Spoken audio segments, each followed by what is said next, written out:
May tanong lang po ako sa inyo. Kailan po kayo ulit tumingin sa salamin? Siguro kanina, ano? Sigurado po yan, 100%. Ako nga kanina, bago umalis sa bahay, ngayong hapon pupunta rito, tumingin na sa salamin eh. Bakit po natin tinitingnan? Yung ating mukha, yung ating sarili sa salamin.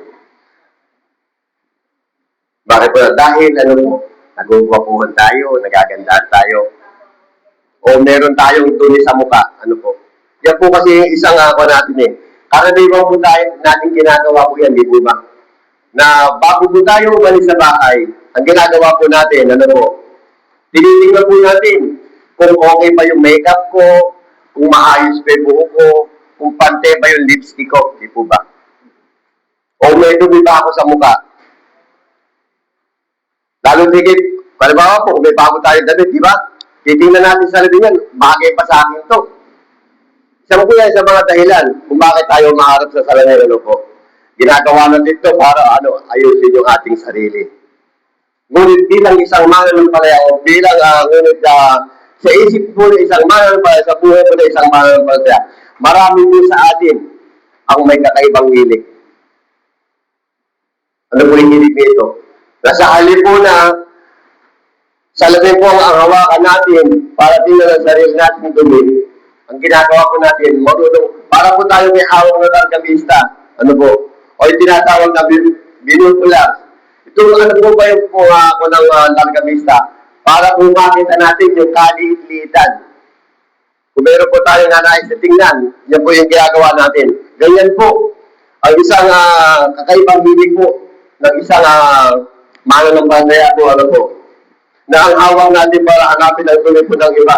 Yun po ang isang palatin. Hindi po natin pinipilit na tinitingnan na yung tuloy po natin. Kundi ang ninanais natin tingnan, yung tuloy ng kapwa natin.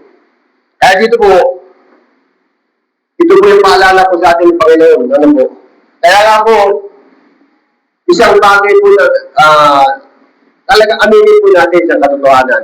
Napakadali po nating makita ang pagkakamali po ng iba. Napaka-please po nating humusga. Ano po? Na ang tawag sa ating sarili ay disipulo ni Kristo. Sa katotohanan po na kung tayo po ay alagad ng ating Panginoon. Ano po? Pero kung sasalit-sigit po yung ating mga puso. Ano po? Ang ating puso. Kung titignan po natin, parang mas sa mga hindi mananampalataya, mga unbeliever, baka mas mabilis na po tayo pumatol. Kaya nga po dito, ito po yung itinuturo sa atin ng Panginoon. Ano po? Na sa ating buhay, yung mga bagay na mahirap gawin, yun po ang tinuturo sa atin. Kaya dito po sa ating pag-aaralan ngayon, buksan po natin ang ating mga Biblia, makikita po natin ito sa Luke, chapter 37 hanggang 49. Luke chapter 6, verse 37 to 39. Babasahin ko po sa salin po ng Biblia ko na salita ng Diyos. Sabi po dito, huwag ninyong husgahan ng iba upang hindi rin kayo husgahan ng Diyos. Huwag kayong magsabi na dapat silang parusahan ng Diyos upang hindi rin niya kayo parusahan. Magpatawad kayo upang patawarin din kayo ng Diyos. Magbigay kayo upang bigyan din kayo ng Diyos. Ibabalik sa inyo ang lahat. Ibabalik sa inyo ng sobra-sobra at umaapaw ang ibinigay ninyo. Sapagkat kung paano tayo magbigay sa iba, ganoon din ang pagbibigay ng Diyos sa inyo.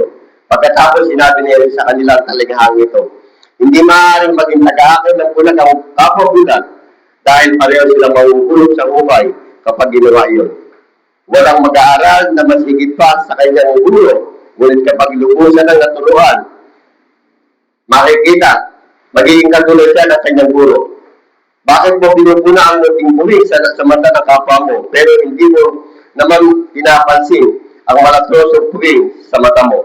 Paano mo masasabi sa kanya, kapatid, hayaan mong alisin ko ang puwing sa mata mo? Gayon kung hindi mo nakikita ang malatrosong puwing sa mata mo.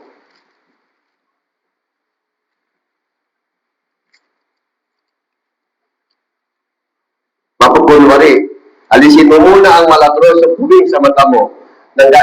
Nang sa ganon ay makakita ka, mabuti para maalis mo ang puwing sa mata ng kapwa mo.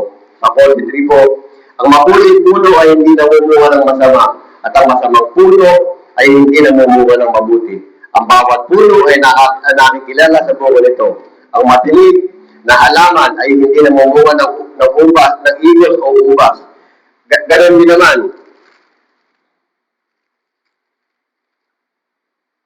Ganon din naman ang tao. Ang mabuting tao ay nagsasalita ng mabuti dahil puno ng kabutihan ng puso niya. Ngunit ang masamang tao ay nagsasalita ng masama dahil puno ng kasamaan ng puso niya. Sapagkat kung ano ang nasa puso ng isang tao, yun din ang lumalabas sa kanyang bibig. 46. Bakit niyo ako tinatawag ng Panginoon? Dahil hindi naman nila sinusunod ang mga sinasabi ko. Sasabihin ko sa inyo kung ano sasabihin ko sa inyo kung ano ang kahalintulad ng isang taong lumalapit sa akin, nakikinig at sumusunod sa mga sinasabi ko. Katulad siya ng isang taong umukay ng malalim at nagtayo ng bahay sa isang bundasyong bato. Nang bumaha at nayanig dahil matibay ang pagkakatayo. Ngunit, ang nakikinig sa mga sinasabi ko, pareho din naman itong sinunod. Katulad siya ng isang taong nagtayo ng bahay na walang matibay na pundasyon. Nang bumaha at dinaanan ng malakas na agos, ang bahay, nagiba ito at lubusang nawasak. Diyos po, bukpaka sa kanyang salita. Ito po sa binasa po natin, paakil po ito ng sinasabot po na sermon sa kapatagan. O yung tinatawag sa English, Sermon on the Plain. Sa bahagi po ito, na kung babasahin po, binasa po natin yung 37 to 49, hindi lang po ito basta pagtutulog. Tulad nga po na sinabi mo nila, doon sa una po na napag-aralan nakaraan, at tulog-tulog, mahalin mo ang iyong kaaway. Dito po, tinutulog po dito, husgahan. Ano po? Dito po, kung titingnan po natin, ano po? Sinasabi ko sa 37 to 49, hindi lang po matutulog ng magandang asal. At dito po, makikita po natin, pinulo po na po niya. Pinulo po na po niya ang sitwasyon na paimbabaw o yung tinatawag po na hypocrisy. Ibig sabihin mo, binabago niya, at dito po, makikita po natin na binago niya ang definisyon na kung ano ba talaga ang ibig sabihin ng pagiging tunay na disipulo. Sa panahon po kasi ng mga Pariseo, at mga Eskriba, ang pangalayan po ng kabanalan sa lipunan, sila po yung mapangusga dito. Sila po yung mapagmataas. At tinitingnan ng iba na mas mababa. Pero dito po, ano po sabi ng Panginoon? Hindi ganyan ang kaharian ng Diyos. Ano po? Kaya nga po dito, sa chapter 37 chapter 6, 37 to 49, ipinakita dito ng ating Panginoon yung patungo sa unti-unting paglabas ng pakikitulong ng tapa, patungo sa kaibuturan po ng puso. At dito po, kung titingnan po natin, makikita po natin ilang aspeto. Dito po sa 37 to 42, nagsimula po ang ating Panginoon sa isip po ng paghuhusga. Ibig sabihin po nito, ang point sa mata ng iba, at makikita ba ito, at yung troso po, yung tumi, na nakalagay ang troso sa sariling mata po. At dito po, sa 42 to 45, pumasok na sa isip ng puno ng bunga, na kung ano ang laman ng puso, yun din ang lalabas. At dito po sa uling bahagi po ng 46 to 49, nagtapos siya sa isip ng pundasyon na ang tao nakikinig at sumusunod at ang nakikinig lang na hindi sumusunod. Dito po, kung titignan po natin dito mga kapatid, ano po? Tulad niya po na sinasabi sa verse 46, sabi po sa verse 46, bakit niyo ako tinatawag na Panginoon, Panginoon, ngunit hindi naman ninyo ginagawa ang mga sinasabi ko. Ito po yung isang uri ng pag-atake po ng ating Panginoon. Ano po? Ito po yung isang, kung titignan po natin, dito po sa ating binasa kanina, ito po yung isang pinakamata sa tanong sa buong konteksto po ito. Yung tinatawag po na turning point ng mensahe na nagpapakita dito ng ating Panginoon at ang mga tunay na disipulo ay hindi po nasusukat sa galing pagsalita, sa galas niya kaya papunta sa simbahan, o bilis niyang itama ang ibang tao.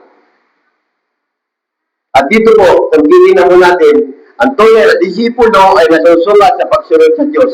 Kaya nga po, ang pamagat po ng ating pag-aaralan ngayon ay The Heart of a True Disciple from Judgment to Obedience. Ano po? Yan po yung ating pag-aaralan ngayon. At dito po, nais ko tignan po natin dito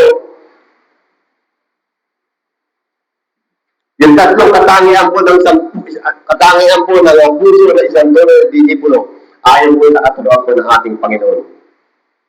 Una po natin makikita rito, isang puso sinusuri ang sarili, hindi ang iba. Makikita po natin sa verse 37 hanggang 42.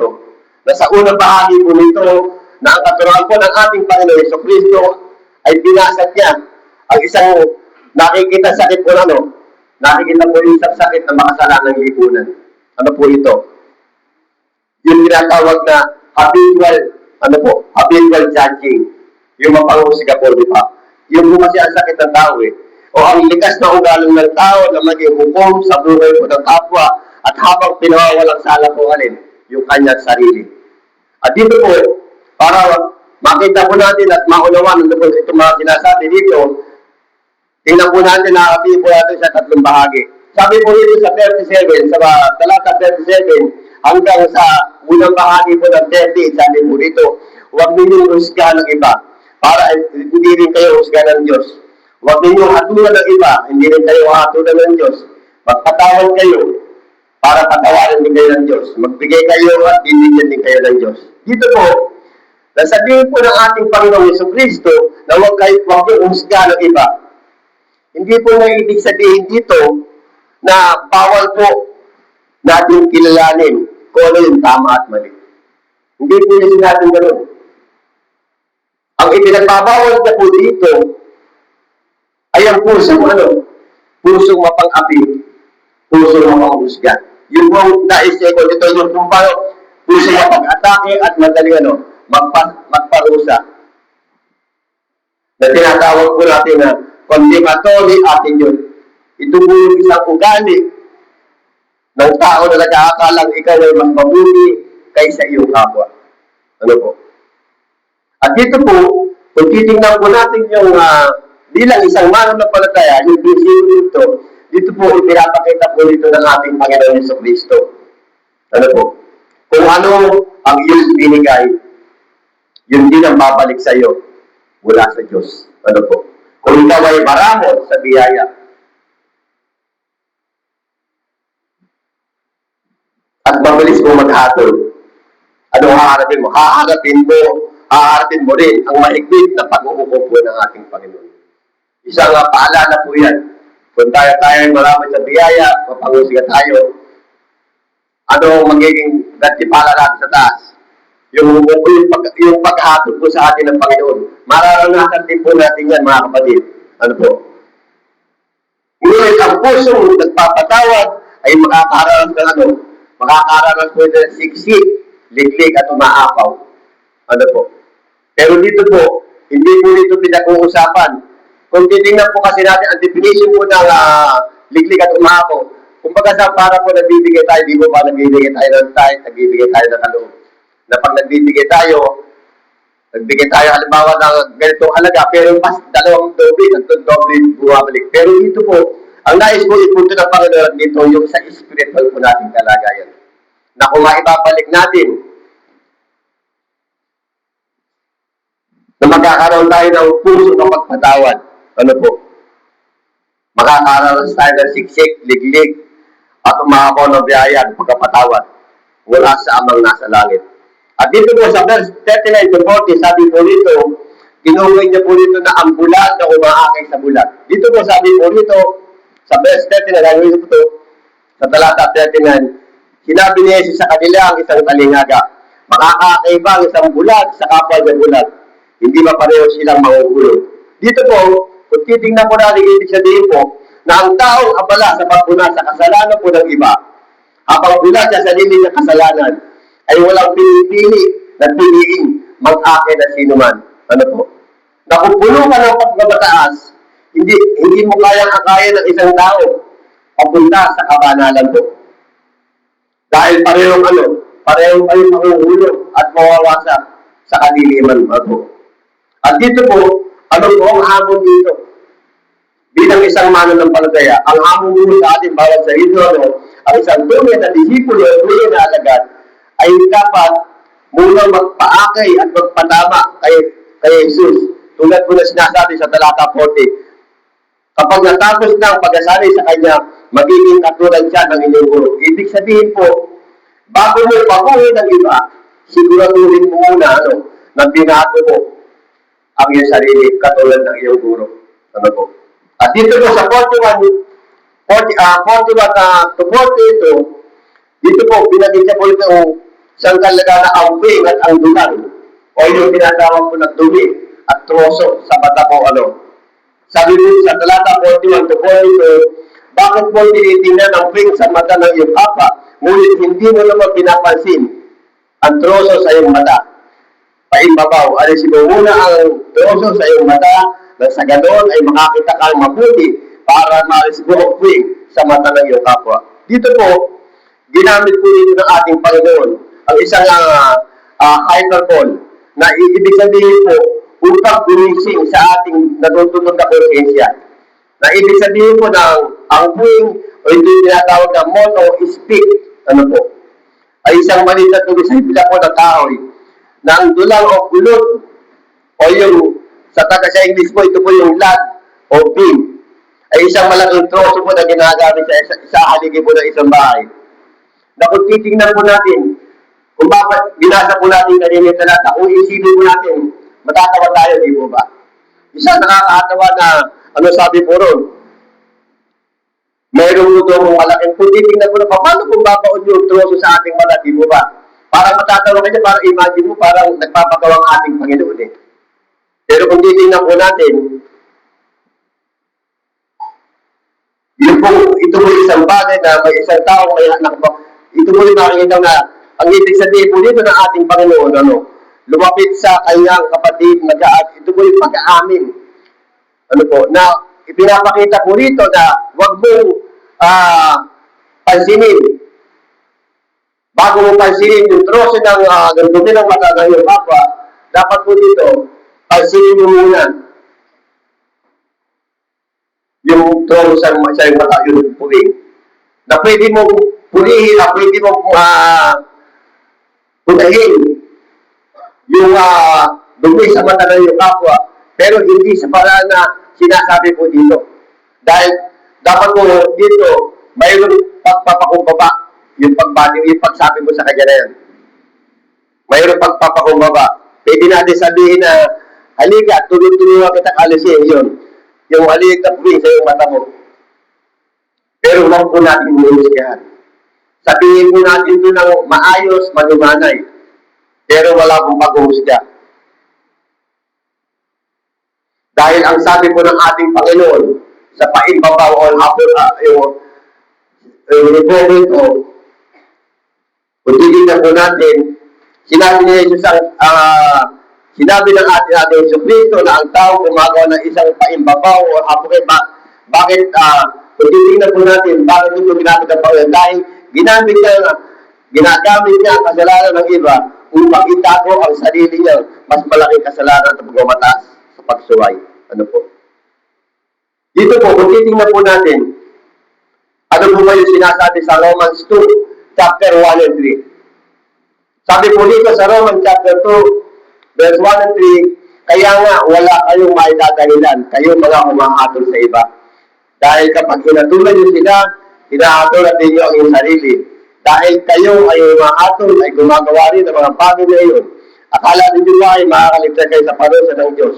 Kayo mga humahatol sa mga gumagawa ng ganyang bagay, ngunit gumagawa rin naman kayo. Dito po, kung titingnan po natin, sa talata 6, ipinaliwanag po dito ni Apostol Pablo na eksaktong punto po ng ating Panginoon. Doon sa sinabi po doon sa ating binasa kanina sa John chapter 6, na ang paghatol po sa iba ay sa puri na tinatawag ito na psychological at pinipili ang pagtakas. Ibig sabihin po, mas pinipili mo, ikubli yung kasalanan mo, ang itinuturo mo yung kasalanan ng iba, pero hindi mo nakikita ang kasalanan mo. Ito po yung tinatawag, sabi nga po ito yung escape mechanism. na kapag itinuturo natin ang lalili natin sa kasalanan po ng iba, mararamdaman po natin na mas banal tayo. Yung po pakiramdam natin. Kung mas nakikita natin yung kasalanan po ng iba. At pero dito po, ano po sabi dito sa Roman ito ni Apostol Pablo, na ang paghatol sa iba ay habang ginagawa mo rin ang kasalanan sa lihim ay lalong nagpapatid ang hatol ng Diyos sa iyo. Ibig sabihin po, kung pinuro na natin yung dumi ng iba, pero hindi natin nakikita yung kasalanan natin, ano po magiging hatol sa atin? Matindi po yung hatol ng Diyos na mararanasan po natin. Katulad po na sinasabi ni Apostol Pablo. Ibig sabihin dito po, binibigyan din niya dito na ang pamantayan po ng Diyos ay hindi nagbabago.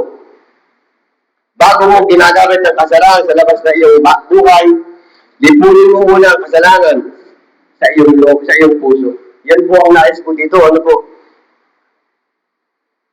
Na bago mo makita ang kasalanan po ng isa, ang iba ang gamitin para makita ang banal ka.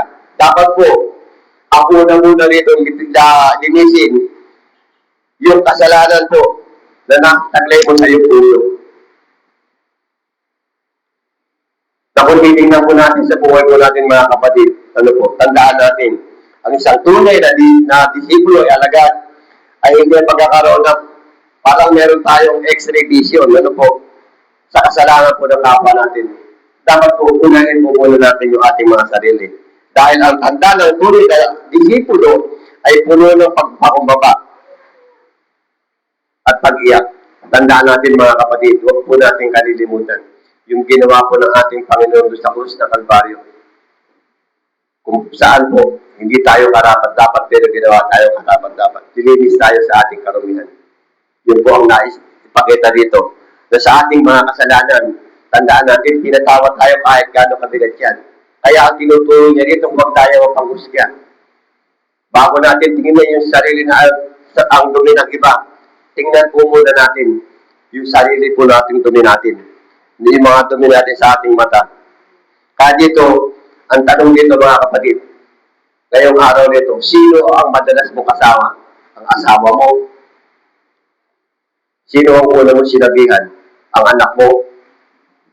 O mga kaibigan mo o mga ka-chatmate mo? Tandaan mo, ang sabi ng Panginoon, ibagsak mo ang largabista ng buhay mo. Ang hawakan mo, yung salamin. Alisin mo muna ang troso sa iyong sariling mata. Bago mo alisin, bago mo punahin ang dumi sa mata na iyong kapwa.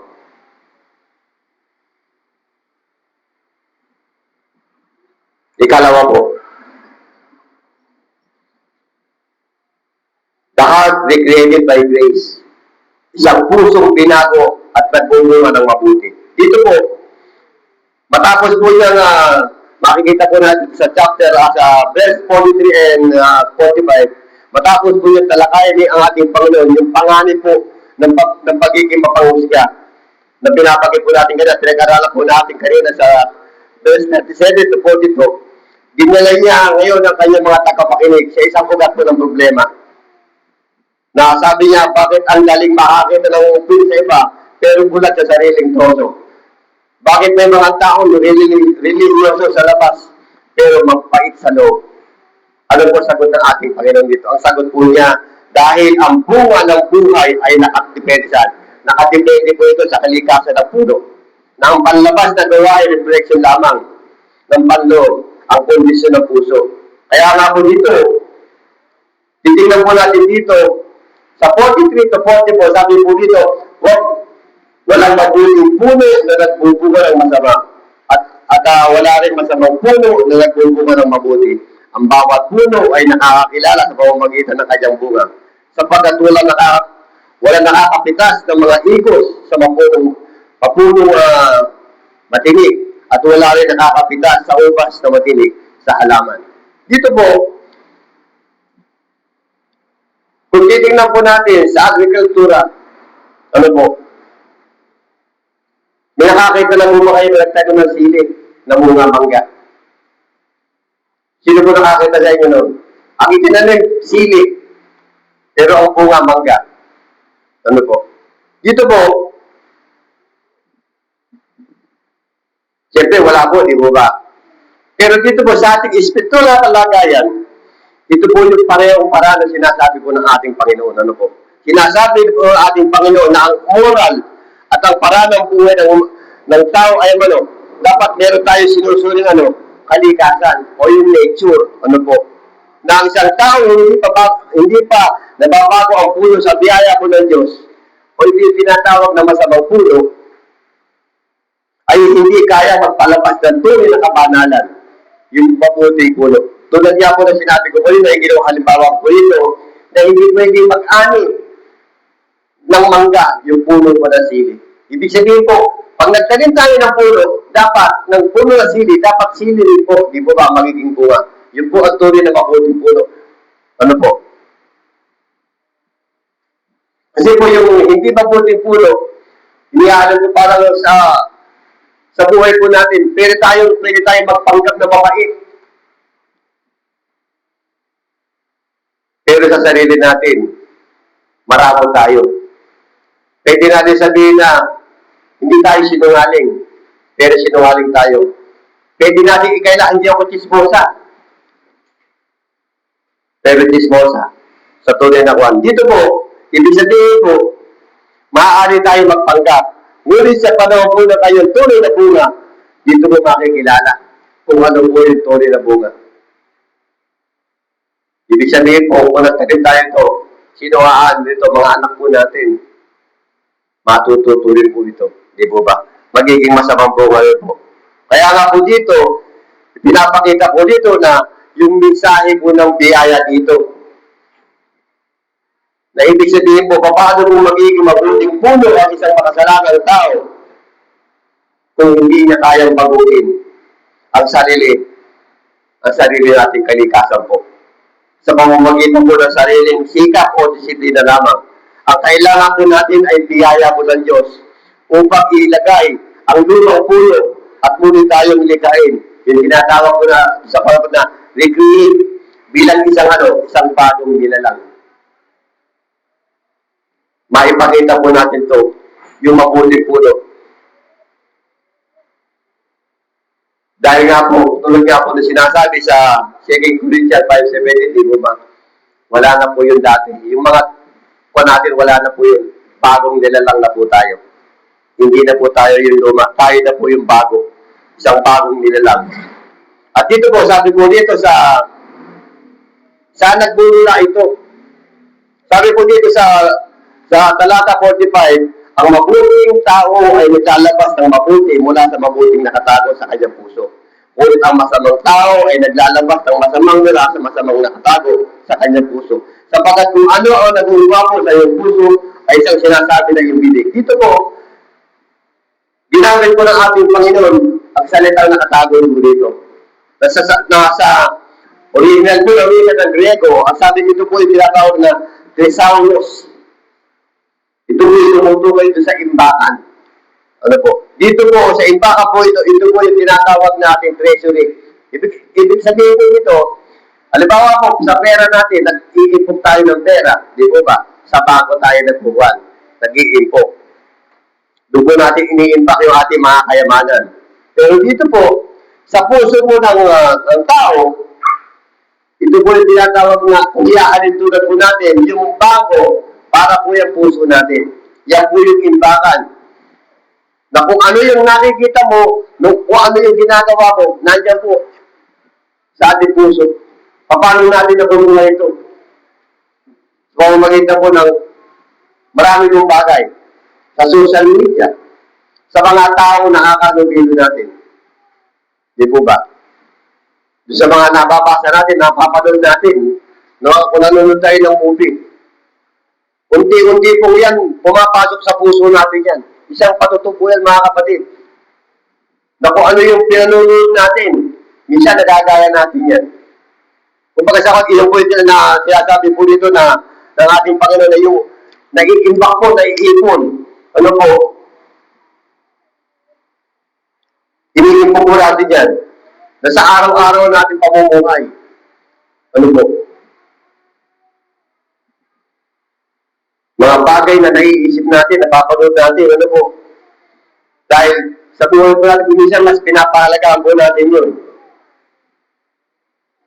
Na yung mga bagay na napapanood po natin, yan po yung nagiging impact po natin, yan po yung nakakabit natin na isang nakalulukot na kuminsan na isa sa pupuhin po natin. Ano po? Tandaan natin mga kapatid, sinasabi po ng ating Panginoon, ano yung sinasabi ng ating Panginoon? Kung ano ang umaako sa puso ay isang sinasabi ng bibig. Ang ating bibig po, tandaan po natin ang ating bibig, mga kapatid, ay tagapagsalita lamang. Ito po yung tinatawag nating spokesperson ng ating puso, ang ating bibig. Siya yung tagapagsalita. Ano po?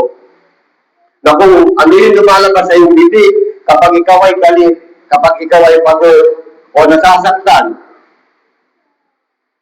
ano po yung nasasaktan? Totoo po yan, mga kapatid.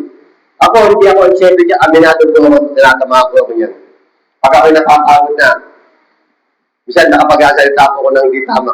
Isang bagay po yan, na tinataglay po ng isang tao. Kaya nga po dito, pinapaalaanan po tayo ng ating Panginoon, ano po? Dahil sa ating araw, bilang isang mananampalataya, kung tayo nagkakasala, kung tayo halimbawa tayo nasasaktan o napapagod, hindi natin pwedeng itahilan na nadulas lang ako, nabigla ako kasi pagod ako. Hindi po dapat tayo ganun. Ano po? Tandaan natin mga kapatid, ang dina ng tao ay umaapaw. Umaapaw yan dahil yan po, nagmumula po yan. Nagmumula po yan sa ating puso. Sa pang-araw-araw na buhay po natin, na ginagawa po natin. Ano po? Kaya nga napakaganda po yung sinasabi sa kon eh. Ano po yung sinasabi sa Ezekiel? Chapter 36:26, di po ba? Sabi po nito, bibigyan ko kayo ng bagong puso at bagong espiritu. Aalisin ko ang matigas ninyong puso na parang bato at bibigyan ko kayo ng pusong masunurin. Napakaganda po na sinabi po ng Diyos. Ano po? Sabi po nito, bago makapamunga ang isang tao ng mabuti, gaya na hinihingi ng ating Panginoon sa Luke chapter 6, kailangan po nyo ng maranasan. Magkaroon tayo ng heart surgery, bagong puso. Aalisin na yung lumang puso natin. Papalitan na po yun ng bagong puso. Ano po? Dahil, ano po ba yung pangako ng Panginoon na binabanggit dito sa Ezekiel? Isang bagong puso, di po ba? Isang bagong puso. Isang bagong puso ng tao na sa kanyang sarili ay may pusong bato. Yan po yung talagang isang likas ng tao. Lalo dito dati po tayo, mga unbeliever po tayo. Dati tayong matigas, pusong bato tayo, mapanghusga tayo. At lagi tayo nag-i-rebellion sa Diyos. Kahit sa mananampalataya din po, nagkakaroon din po ng ganyang pag-uugali ating Diyos. Minsan maranasan mo, parang nag-i-rebelde ka sa Diyos. Meron ka lang mga bagay na hindi nabigay sa iyo, hindi na ako sasamba. Nag-i-rebelde na. Ibig sabihin bumabalik yung dating lumang puso mo. Tandaan natin mga kapatid, dahil sa biyaya po ng ating Panginoon. Ano po? Dumating sa atin sa pamamagitan ng pananampalataya sa ating Panginoon. Yung ginawa po ng ating Panginoon. Dahil sa biyaya po yan ng ating Panginoon sa Kristo. Binigyan niya tayo ng bagong puso. Ano po? Inalis po ng Diyos yung ating pusong bato. At pinalitan po ito ng pusong, pinalitan isang pusong laman, isang pusong malambot, madaling turuan, at masunurin.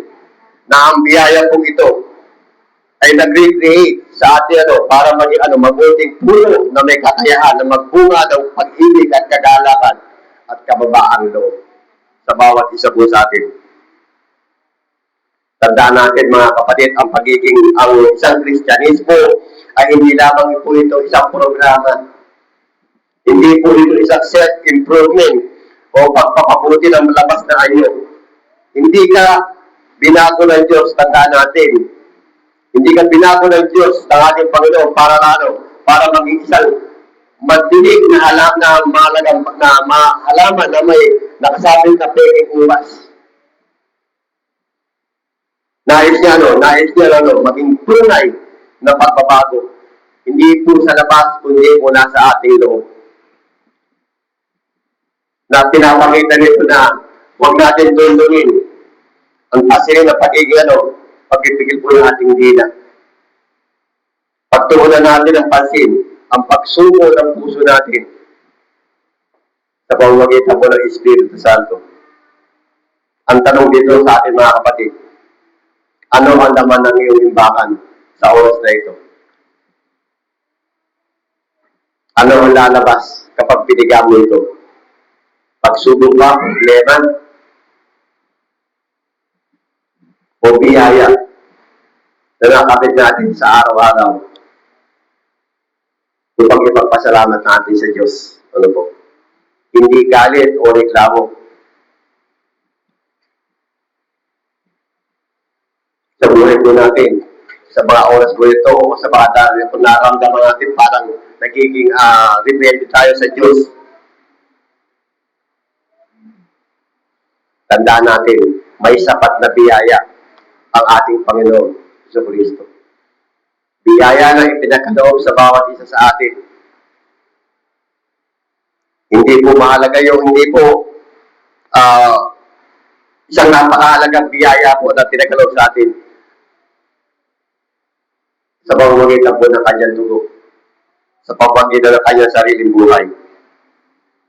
Kaya sa ating mga buhay, tandaan natin kung ano man yung mga pinagdadaan natin, ano man yung mga problema natin na yan, nandiyan po ang Panginoon. Ilapit po natin sa Kanya, hilingin po natin na kung tayo mayroong pusong bato, hilingin natin, bigyan tayo ng pusong bago. Isang pusong malambot, isang pusong maunawain. Ano po? Isang puso na nagbubula, na makikita ko rito, kaputihan po. Ikatlo po yung panghuli po natin dito. Isang pusong nakatayo sa matibay na pundasyon ng pagsunod. The heart that obey the Lord. Sabi po dito sa 46 to 49, dito po sa huling bahagi po ng kanyang sermon, dinala po tayo ng ating Panginoon sa kanyang tagapakinig sa sukdulang pagsubok po ng pagiging disipulo. Dito po, patapos po natin talakayan yung 37 to 42, ang pag-iwas sa paghusga.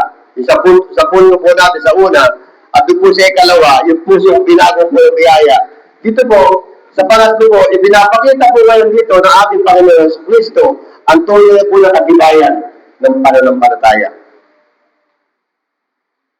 Yung practical, actual na pagsunod sa kanyang mga salita. Sabi po dito sa 46, yung tinatawag na paimbabaw ng pagtawag. Sabi po dito, bakit niyo ang tinatawag na Panginoon, Panginoon? Ngunit hindi naman niyo ginagawa ang mga sinasabi ko. Yan po sinasabi sa 46. Dito po, kung titingnan po natin, sa kultura po ng mga Hudyo, pag inulit po ang pangalan ng titulad po ng Lord, Lord o Panginoon, Panginoon, ito po ay nagpapahayag na isang napakalalim. Ano po? Isang malalim na paggalang. Isang malapit na relasyon o isang matinding emosyon. Pero dito po, na sinasabi po ng ating Panginoon na ang bitik na kayang magpuri ay walang saysay kung ang buhay naman natin ay rebelyoso.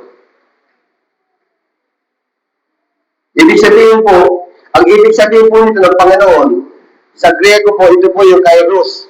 Ibig sabihin po nito, ang ibig sabihin po ng Panginoon, ito po ay master, o kaya boss, o tagapamahala ng may ganap na tungkulin.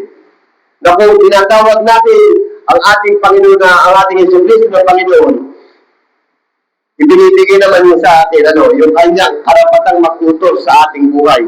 Isang malaking kabaligtaran po, yung tinatawag ito na contradiction. Na ang sobrang ng sabihing Panginoon siya habang tayo po ay nasusunod sa ating sariling desisyon. Ibig sabihin po nito, tinatawag natin Panginoon, ang ating Panginoon Jesucristo. Pero sa puso po natin, kung ano naman ang maisip natin gawin, yun ang ginagawa natin. Kung naisip natin magsinungaling tayo, yun ang gagawin natin. Yun po yung contradiction. Ano po? Na Kung titingnan po natin, sinasabi natin Panginoon, Panginoon, pero ang nasusunod naman po yung ating mga desisyon. Ito po yung isang pag-uugali po, ano? Ito po yung likas po sa atin kung minsan.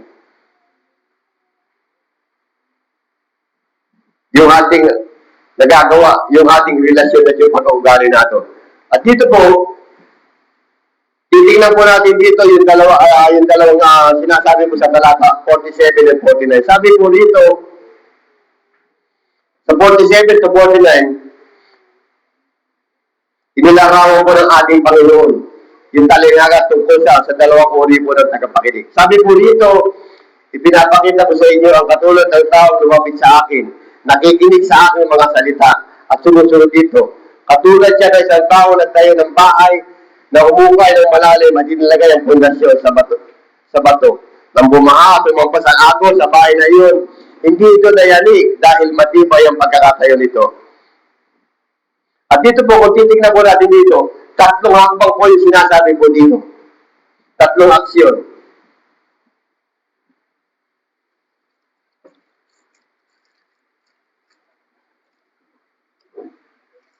Una po sabi po dito sa korte, yung una action po dito, sinasabi po dito,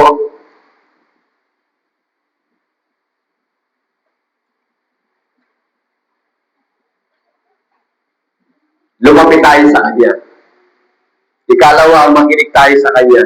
At pangatlo, sumunod. Sabi po dito, babasahin ko po dito sa kasasalin po ng aking Biblia. Sabi po dito, ngunit ang nakikinig sa mga sinasabi ko. Ayan po. Sumusunod po yun. Lumalapit po. Ang sabi po ito, hindi naman ako sinusunod at katulad ng isang tao nagtayo ng bahay na walang matibay na po. Dito po, ano po yung sinasabi po dito?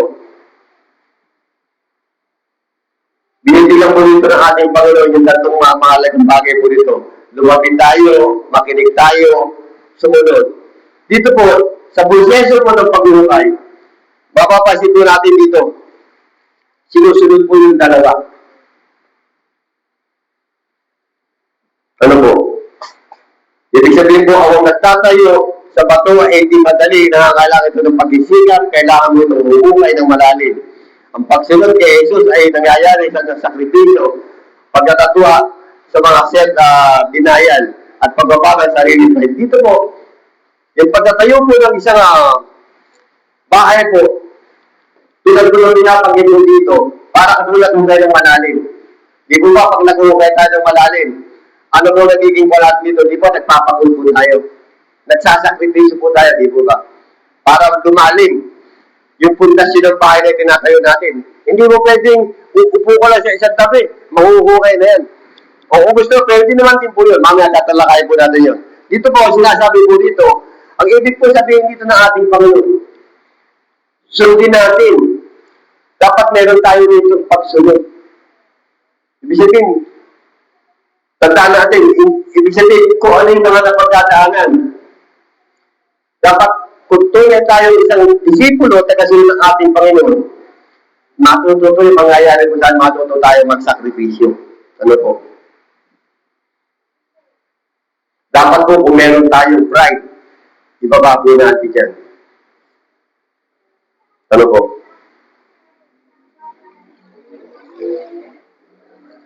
Dahil ano ang ginawa pa ng ating Panginoon para sa atin. Nagsakripisyo siya yung buhay niya. Nagpakahirap niya, naranasan niya yung hirap hanggang sa kanyang kamatayan. Ito yung sinasabi ng pagsunod sa Panginoon. Dapat, kung tunay tayo sumusunod sa Panginoon, yung mga bagay na dapat ginagawa mo natin, hindi po natin gagawin na yan. Dahil, kung ating gagawin po yan, ng sakripisyo po na sinasabi na pa, titibay po yung pundasyon natin. At dito po, sabi nga po dito, yung sa pangalawang mo, sabi ko nga po kanina, yung pangalawa nagtayo ng bahay na nung dumating ang bagyo, madaling na buwan.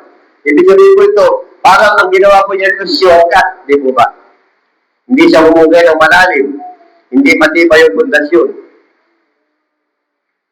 Ganun din po sa pananampalataya natin. Tinatawag natin Panginoon, Panginoon. Pero ang ating Panginoon si Kristo, pero hindi naman po natin sinusunod. Hindi naman Hindi naman natin ginagawa yung mga inuutos niya. Dumanas na lang tayo ng konting pagsubok, iniiwan na natin siya. Hindi na sinagot yung ating mga kahilingan. Nagtampo na tayo, nagrebelde na tayo. Yun po yung tinatawag ng mababaw na pananampalataya. Na nakikita lang ang sinasabi lang ng Panginoon, nakakatanggap po tayo ng biyaya. Nabigyan ng katubunan yung ating mga kahilingan. Ay, salamat Lord, thank you Lord. Nakatapos yung ako, thank you Lord. Nagkaroon ako ng magandang bahay. Tinangay ng bagyo. Kung papasalamat ka pa doon, ang mangyayari na gagawin mo. Bakit naman Diyos? Puro reklamo. Lord, bakit naman ako pa? Marami namang iba dyan. Yung po sinasabi na mababaw na pundasyon. Dahil ang tunay na pundasyon na sinasabi dito, dapat may halong pasakit, may halong sakripisyo. Ano po? Dahil pag nagawa po natin ito na makapagtanim tayo ng isang pundasyong matibay at malalim sa pamamagitan po ng ating pananampalataya, magkakaroon po tayo ng gantimpala. Ang gantimpalang ito na makakam natin. Gantimpala na katatagan na kahit ano po yung pagsubok na dumating sa ating buhay, mapagtatagumpayan po natin. Bakit? Dahil matibay po yung pundasyon, yung ating faith, yung ating pananampalataya. Yan po yung tinuturo ng ating Panginoon. Ano po? Na dapat po ano? Dahil kung magiging matibay po tayo, maranasan natin yung katatagan nito. Ano mangyayari? Maiiwasan po natin yung pag-uungum ng ating yung pag-chat, yung pag-uungum na inilalaan ng Panginoon ng Diyos sa mga tao na hindi marunong sumunod sa Kanya. Ano po?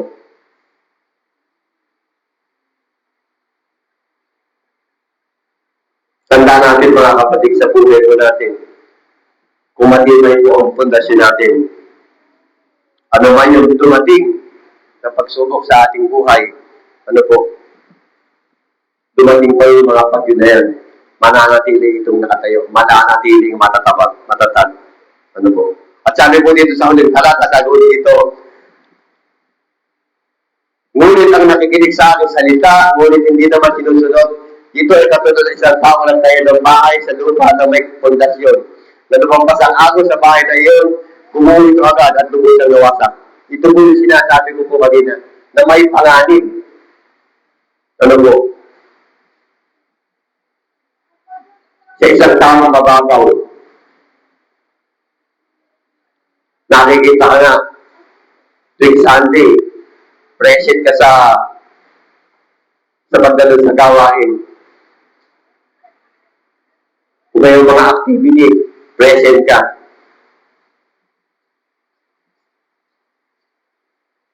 Pero, pag dumating ang problema, nasaan ka? Kaya natin mga kapatid, sa buhay natin, tulad nga po ng pinagod kanina, kapag po matibay ang ating pundasyon, kung sa bahay po na ikinayo po natin, kahit ano man po pagyaw dumatan, magiging matatag ito.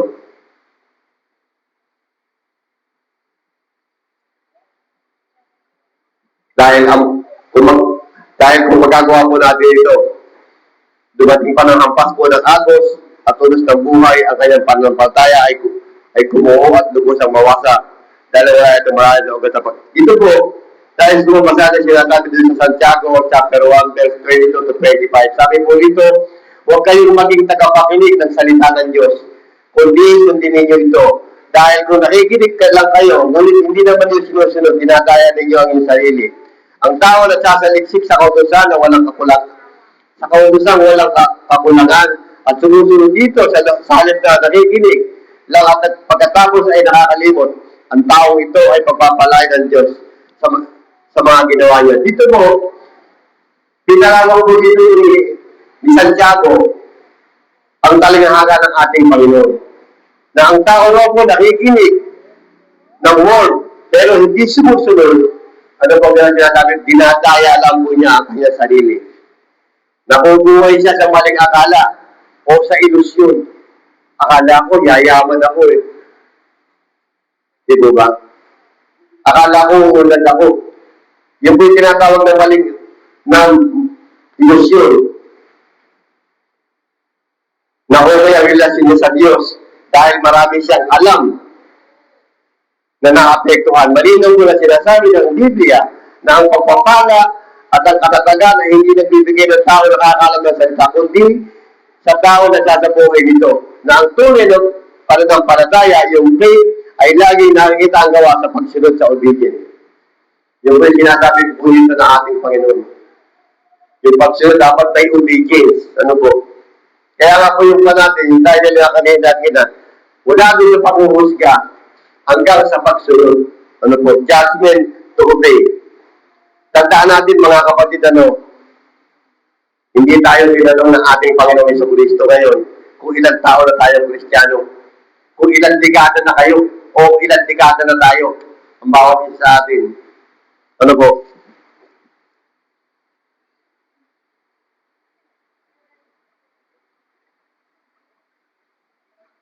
O kung ilang minutes na ba tayo? Ang tanong niya sa ating ito po yung isang mahalagang tanong. Sumusunod ba tayo? Ano po? Tanda natin, ang bagyo ay tiyak na darating sa buhay po natin. Bagyo ng trahedya. Bagyo na po ng tukso. Bagyo ng kawalan. At sa huli, ang bagyo ng pagharap sa trono po ng biyaya po ng Diyos. Ang magiging bata. Kung tatayo ang bahay o bumuko ay hindi galing sa iyong pagkanta o ahaba ng iyong dasal, kundi sa lalim ng pagsunod at utos at mga utos ng ating Panginoon. Kapag nakuha ng tingin sa iyo, ibig sabihin ko mga kapatid,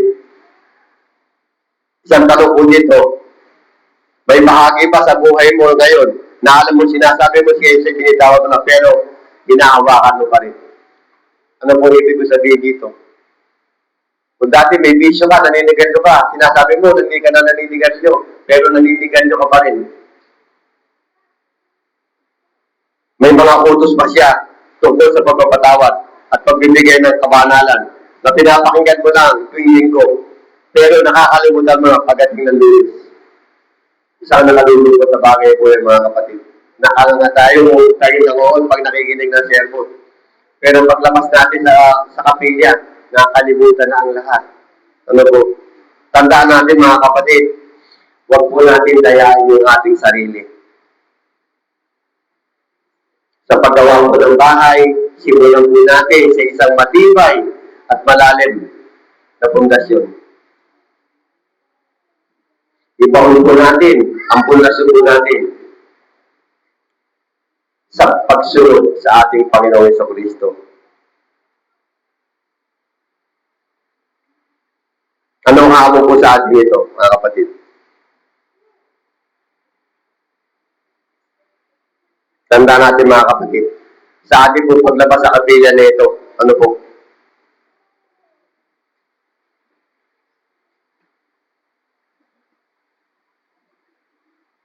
Babalik tayo sa ating pamilya. Babalik tayo sa ating trabaho. Babalik tayo sa komunidad. At sa linggo ito, ano ang hamon po sa atin? Itanim natin sa ating mga puso, isipan, na tayo ay isang yung pagiging alagad po natin ay hindi isang karera po ng perfection,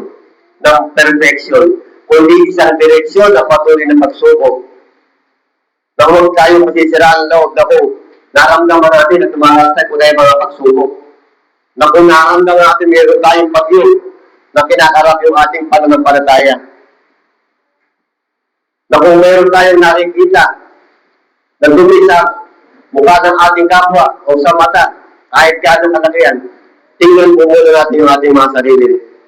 May realize po natin na marami pa kayong bahagi ng buhay na hindi gaano mausungit. Ngunit ang mahalaga ay hindi kung gaano tayo perfecto, kundi kanino tayo lumalapit para magbago.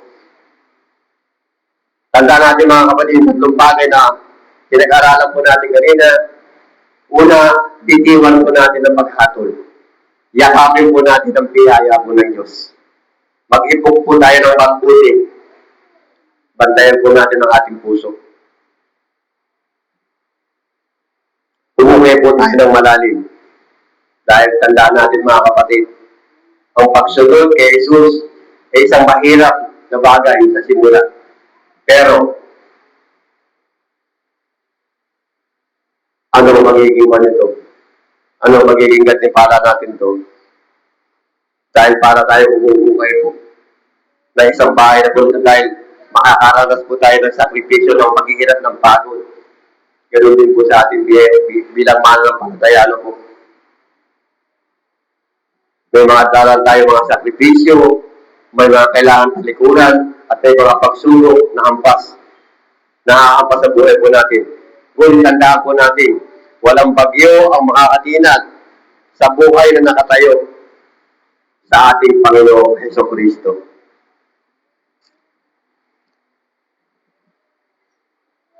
Ang hamon po sa atin, maging matatag po tayo sa ating buhay bilang isang alagad ng ating Panginoon. Mamuhay po tayo na may pagsunod sa Kanya. Sumunod sa Kanyang mga utos. Ano po? Dahil tulad ng ating Panginoon, kung paano siya sumunod sa ating sa Diyos Ama, sa kabila ng mga bagay na hindi naman niya dapat i-share, pero ginawa niya pagiging i-share. Yan po yung paalala sa atin. Huwag tayo mapangusga.